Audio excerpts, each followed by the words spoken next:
Gaurav Khanna is asking that should we continue our SIPs in multi-cap funds considering the new rules given by SEBI mandating minimum percentage allocation to large caps, large, mid and small caps?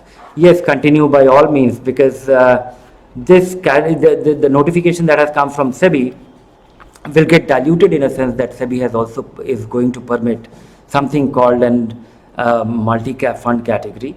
The SEBI chairman few days back announced that, and as a result of which all the funds which will find it very difficult to comply with the new rules, they will migrate there and life will go on as usual.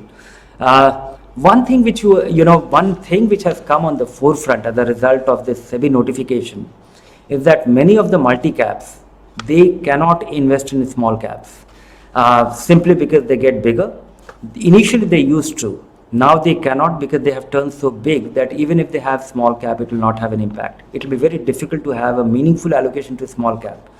So if you are investing in big multi caps, consider investing a small amount of money, 10-15% in small caps as well, because multi caps will not have exposure to small cap. Even the dynamic equity fund which have turned in the multi cap funds which are big, which will turn into a dynamic equity fund, they will not, they have been, they cannot meaningfully participate in small caps, and that is why it is not trying to be non-compliant, simply because it is not meaningful. A 40,000 crore fund which has to invest 25% into small cap will translate into a 10,000 crore small cap portfolio or holdings in a multi-cap, which is a very unwieldy thing to manage.